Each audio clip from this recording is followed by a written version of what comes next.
En République démocratique du Congo, l'opposition rejette l'appel au dialogue du gouvernement. Pour elle, l'heure n'est plus au dialogue mais aux élections.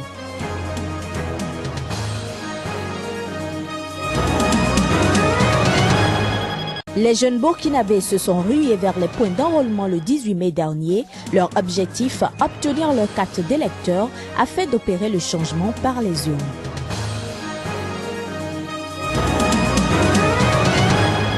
Au moins 15 personnes sont mortes mardi.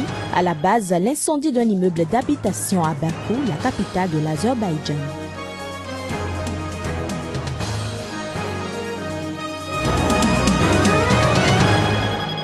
C'était là les principaux titres de cette édition. Bienvenue à toutes et à tous. Le directeur d'une radio privée burundaise, en partie détruite par des forces loyales au pouvoir pendant la tentative de coup d'État, a tenté son succès mardi de rouvrir sa station et s'en est vu interdire l'accès par la police, malgré de récentes assurances de la présidence sur la liberté des médias. Depuis la tentative manquée du coup d'État au Burundi, les organes de presse, surtout privés, sont dans le viseur du pouvoir. Les détails. Visés notamment par des tirs de lance-roquettes RPG, les radios RPA, Bonesha, Isanganiro ont été sérieusement endommagées, tout ou partie de leur matériel détruit, et elles sont aujourd'hui dans l'incapacité d'émettre. Peu après l'échec du coup d'État, un conseiller à la présidence avait condamné ces attaques avec la dernière énergie, assurant que ces médias étaient libres de reprendre leurs émissions à n'importe quel moment. Mais plus d'une semaine après, c'est le statu quo. Les acteurs s'en désolent. Je ne pense pas qu'il faille qu'on pense à parler de liberté de presse, de liberté d'expression. Si on va achever des malades à l'hôpital, qu'on leur arrache les sérums pour les achever sur leur lit d'hôpital, si on torture les gens qui sont emprisonnés, qui sont arrêtés, je ne sais pas dans quoi on est. Liberté de presse, il faut effectivement, il y a des collègues qui sont cachés parce qu'ils ont des menaces de mort venant d'officiels de ce pays. Il y en a d'autres qui ont carrément décidé de fuir. Nous vivons tous avec une certaine angoisse, mais en même temps, nous disons simplement, nous sommes chez nous, nous avons le droit de vivre comme des êtres humains, nous avons le devoir de faire ce que nous pouvons faire pour notre société. C'est pour ça que nous nous accrochons, quel que soit ce qui pourrait nous arriver. Dès le début, fin avril, des manifestations contre un troisième mandat du président Nkurunziza, les radios RPA, Bonesha, Isanganiro avaient été empêchés d'émettre hors de Bujumbura par le gouvernement, accusé de relayer les appels à manifester. La RPA, depuis longtemps dans les collimateurs du pouvoir, avait été complètement coupée peu après. Il ne reste aujourd'hui quasiment plus de presse privée au Burundi, où la scène médiatique était pourtant très active ces dernières années. Seule la radio-télévision publique continue d'émettre et relaie uniquement le message présidentiel. Le patron de la RPA a fui à l'étranger et plusieurs journalistes de médias privés se cachent. En République démocratique du Congo, depuis quelques jours, un émissaire du président Joseph Kabila consulte les partis de l'opposition en vue d'un éventuel dialogue entre le pouvoir et l'opposition. Mais cette idée est rejetée par une grande partie de l'opposition congolaise qui l'a fait savoir lundi à Kinshasa à l'issue d'une grande réunion. Pour ses opposants, l'heure n'est plus au dialogue mais aux élections.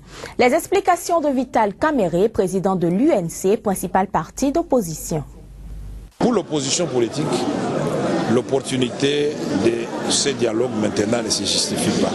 Parce que ce dialogue va nous plonger droit dans des discussions interminables des politiciens. Nous connaissons nous-mêmes. Ça va être le per diem, ça va être la transition, répartition des postes. Et pour terminer, on va aller vers le glissement, qui est l'objectif poursuivi par le pouvoir en place. Et nous n'allons pas leur offrir ces cadeaux. Nous devons rester dans les délais constitutionnels. Et notre contre-proposition est simple. On va aux élections provinciales, on renouvelle les mandats des gouverneurs des provinces et des assemblées provinciales. On met en place un nouveau Sénat. Et nous allons aux élections présidentielles et législatives nationales en date du 27 novembre 2016.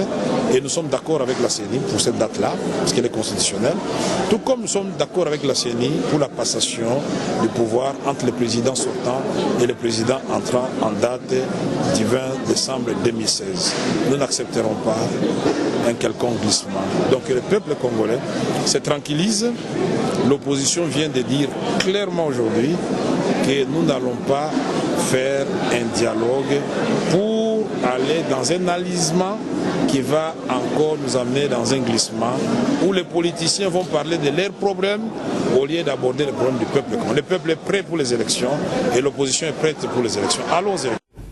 À présent, les nouvelles de l'Assemblée nationale béninoise où s'est tenue dans la nuit du mardi à mercredi l'élection du bureau de la 7e législature. À l'issue du vote, s'est retrouvé à la tête de l'institution Maître Adrien Roumbédi, premier vice-président Éric Roundete, deuxième vice-président Robert Briand, premier questeur Valentin Roudé, deuxième questeur Georges Bada, premier secrétaire Sofiat Tchanou, deuxième secrétaire Alessis Agbelesessi. Sur constat, le bureau est constitué en majorité des membres de l'opposition. Sur les 7 postes, un est allé à la mouvance. Il s'agit du poste de premier secrétaire qu'occupe Sofiat Tchanou.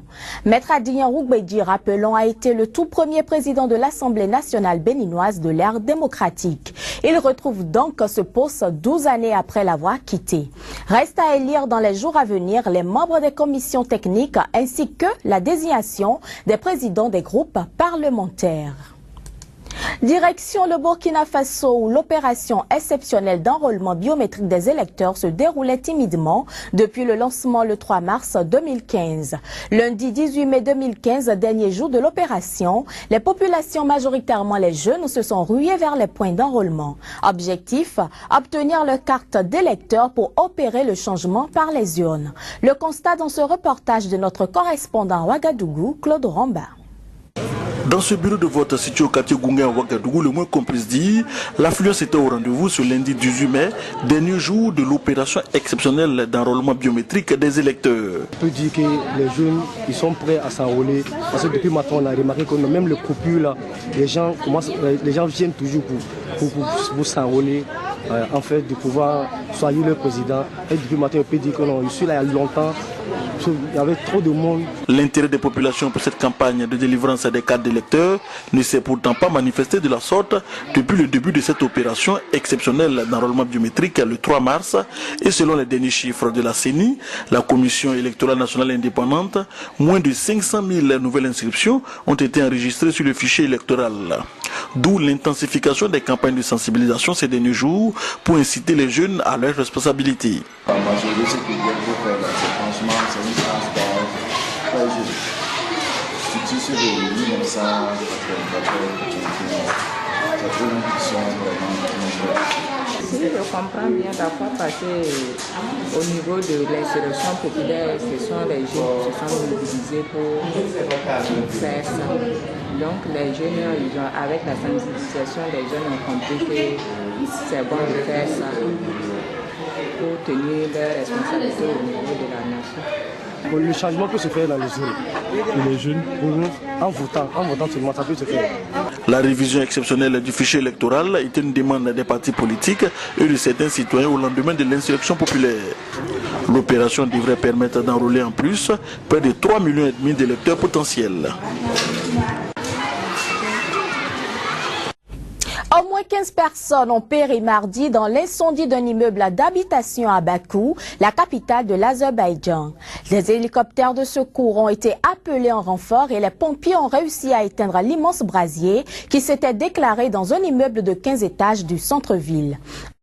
4 personnes ont été également blessées. Et selon le ministère de la Santé, au moins 2 enfants comptaient parmi les morts. Le procureur général de la ville a mis en cause la mauvaise qualité du revêtement en plastique de la façade de l'immeuble qui serait à l'origine de l'incendie et annoncé l'ouverture d'une enquête. Les Irlandais sont appelés à se prononcer vendredi sur le mariage homosexuel, un référendum qui constitue une révolution dans ce pays fortement imprégné de culture catholique. Les détails.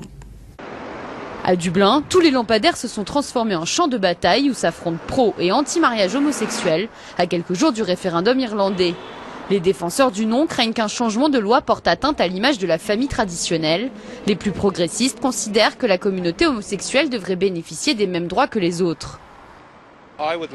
C'est une question difficile, mais j'aimerais croire que nous vivons dans un monde altruiste et rempli de compassion. Et je suis enclin à donner le bénéfice du doute à des couples de même sexe. Je vais voter oui au référendum, juste parce que je pense que les gens devraient avoir le droit d'épouser qui ils veulent. Les principaux partis politiques défendent le oui. Certains se joignent même au bus de campagne pour faire le tour du pays. Ce référendum est une révolution dans ce pays fortement imprégné de culture catholique. Cela ne fait que 20 ans que l'homosexualité n'est plus un délit et l'avortement est toujours illégal.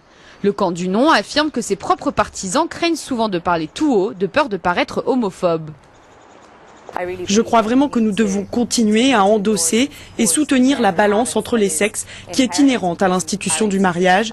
Vous savez, on le voit maintenant en politique et dans le milieu professionnel. On nous demande de respecter des quotas de genre et ça devrait être pareil pour le mariage.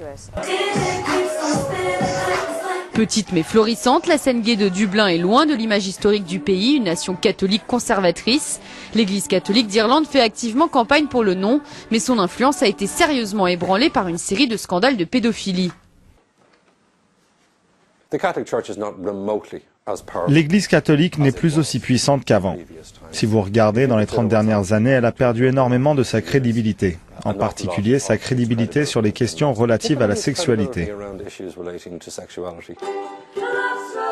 Alors que les plus de 65 ans semblent pencher pour le non, le défi pour les deux camps sera de convaincre l'Irlande moyenne, en particulier les zones rurales où l'influence de l'Église reste la plus marquée. Épicentre de la révolte populaire qui a renversé Muammar Kadhafi en 2011, Benghazi est aujourd'hui une cité meurtrie par des combats incessants. Le quotidien de la population consiste à essayer de survivre. Reportage.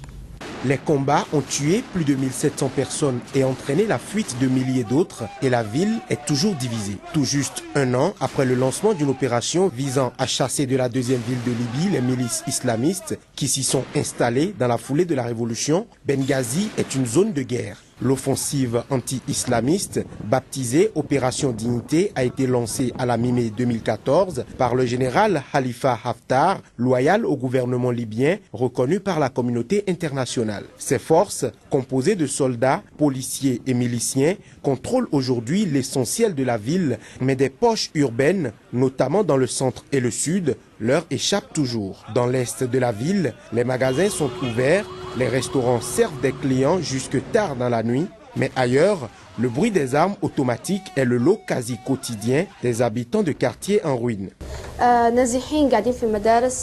Les déplacés qui ont trouvé refuge dans les écoles vivent dans l'insécurité. Personne ne peut nier cela, parce que les écoles sont bombardées jour et nuit. Les déchirements que vit Benghazi sont un miroir de la situation en Libye, pays au bord du chaos, tiraillé entre deux sources d'autorité et déchiré par des combats entre milices rivales dont les rangs ont été grossis par des insurgés de 2011 qui n'ont jamais rendu les armes, empêchant ainsi une transition politique pacifique et démocratique. Pour les habitants de Benghazi, le danger est multiforme. Attentats suicides, enlèvements, meurtres ou bombardements aveugles de zones résidentielles. Le centre souffre d'une grave pénurie de médicaments faute de ressources budgétaires. La situation est réellement précaire et notre centre est touché chaque semaine par des tirs.